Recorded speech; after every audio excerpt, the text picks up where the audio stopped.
मुरादाबाद में एक पीतल कारोबारी की हत्या का सनसनीखेज मामला सामने आया है। हत्या की साजिश खुद उसकी पत्नी ने ही रची थी। पुलिस ने 72 घंटे के अंदर मामले को सुलझाते हुए खुलासा किया कि पत्नी ने अपने प्रेमी के साथ मिलकर पति की हत्या को अंजाम दिया। हत्या में प्रेमी के 2 साथी भी शामिल थे। मैं सिर्फ तुम्हारी होना चाहती हूँ, लेकिन अगर तुम मुझे पाना चाहते हो तो पहले मेरे पति को खत्म करो। वो मुझे तंग रखता है, उसे रास्ते से हटा दोगे तो हम दोनों हमेशा के लिए एक हो जाएंगे। अगर ऐसा नहीं कर सकते तो फिर मुझे भूल जाओ। अपने ही पति के कत्ल की साजिश रचने वाली तनु ने इन्हीं शब्दों से अपने आशिक तांत्रिक को इस काम के लिए तैयार किया था। कत्ल किस दिन होगा, वक्त क्या होगा और कैसे इसे अंजाम दिया जाएगा, ये पूरा प्लान तनु ने ही बनाया था। पुलिस की गिरफ्त में आने के बाद तांत्रिक कन्हैया ने अब अपनी प्रेमिका तनु के राज खोले हैं।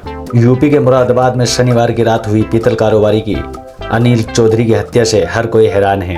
जो शख्स अपनी बीवी से इतना प्यार करता था, जो उसकी हर ख्वाहिश का ख्याल रखता, उसी पति को उसकी बीवी ने बेरहमी से कत्ल करा दिया। मुरादाबाद पुलिस ने तनु को बुधवार को गिरफ्तार कर लिया था। उसके साथ ही इस हत्याकांड में शामिल मोहित भी पकड़ा गया था। वहीं तनु के प्रेमी और तांत्रिक कन्हैया को पुलिस ने गुरुवार को धर दबोचा। कन्हैया ने बताया कि पिछले करीब 10 महीनों से तनु के साथ उसके प्रेम संबंध थे। दरअसल अनिल चौधरी की 2 बेटियां हैं।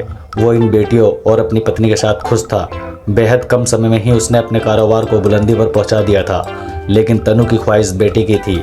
अपनी इस ख्वाहिश को पूरा करने के लिए वो मंदिरों में पूजा पाठ भी करती थी और इसी दौरान वो तांत्रिक कन्हैया के संपर्क में आई। कन्हैया खुद को बालाजी का भक्त बताता था और हर शनिवार अपने कमरे में दरबार लगाता था। उसने तनु को भरोसा दिया कि अगर वो उसके कहे मुताबिक चलेगी तो बेटा जरूर होगा।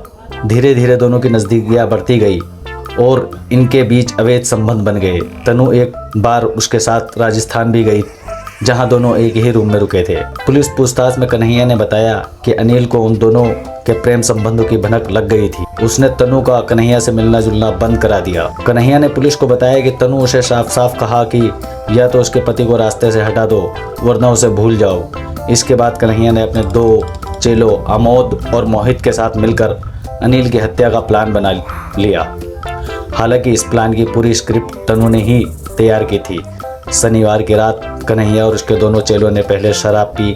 इसके बाद कन्हैया उन्हें अपनी बाइक पर बिठाकर अनिल के घर तक लेकर गया। घर का दरवाज़ा तनु ने पहले से ही खुला छोड़ रखा था। उस रात तनु ने अनिल के खाने में नशे का कैप्सूल मिला दिया।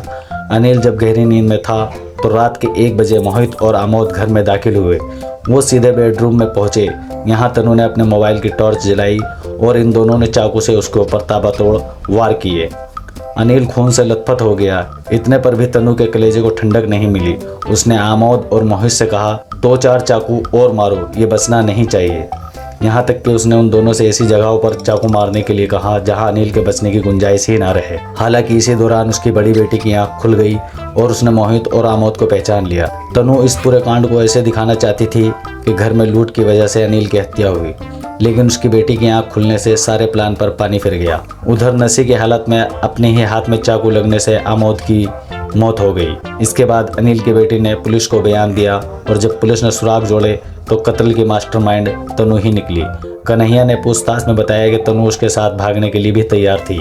हालांकि बाद में दोनों ने तय किया कि अनिल को रास्ते से हटाकर उसकी करोड़ों की प्रॉपर्टी पर ऐश की जाएगी।